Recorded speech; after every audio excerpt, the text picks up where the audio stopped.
All right, everyone, so let's start with the basics of the audio panel. Let's assume we started the plane up and we want to listen to our ATIS, right? So just so everyone knows, this is an audio panel with a remote comm built into it. So this controls both the audio of the aircraft and the comm that's built into this, right? And it says Comm 2. This is our Comm 2, and the 750 is our Comm 1, just so everyone knows. So Comm 2 here, if I wanted to listen to ATIS, the active is on the left here, 127.1.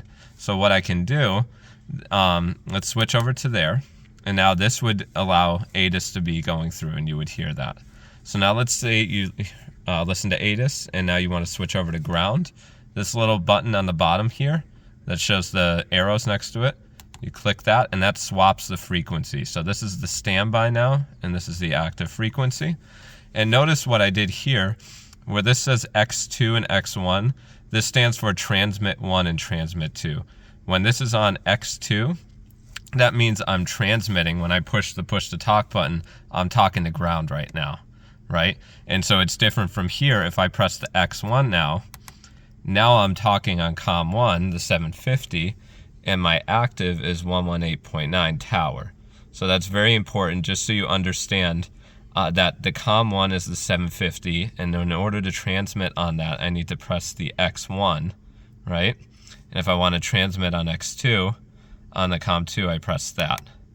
Now I could also, let's say if I wanted to transmit on Comm 2, but I want to monitor what's being said on Comm 1, I can press the C1 button up here, and now this will allow me to monitor what's being said on Comm 1 while still transmitting on Comm 2. And so it's important, just pressing this, the C1 up here, doesn't mean that I'm transmitting on Comm 1. Message. If I want to then transmit on Comm 1, the 750, I need to press the X1 again. And see, when I press that now, I'm monitoring on Comm 2. If I don't want to monitor anymore, I just press that, and now see how that green goes away, right?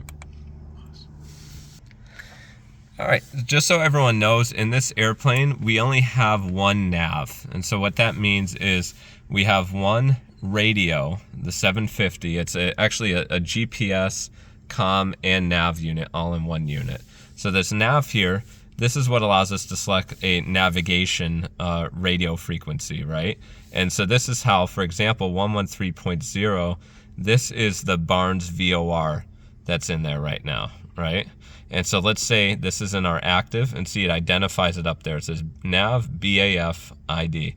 If I want to listen to this right now, listen to the Morse code, I press the N1 button up here, and now see how that's green. So that means now, if you were to do that and you were to listen in, you would hear the Morse code, a bunch of little beeping sounds come through on your headset.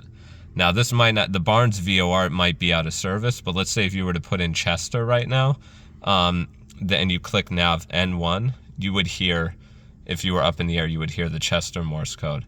It's also important to note, we only have one nav, so this N2 button doesn't do anything. All right, so now let's talk about how to control the volume of the intercom, of the actual radio, and how to switch frequencies on the Comm 2, right? So see up here, this line here, and see how it says VOL for volume right now. Right? Oh, yeah, now we're in focus. Right now, if I go over here, that means these two knobs are controlling the volume. And the way it works, this thin knob, they call it the inner one, this controls the volume of the intercom. And if you can move the camera a little over this way, see how the green lights appear over there?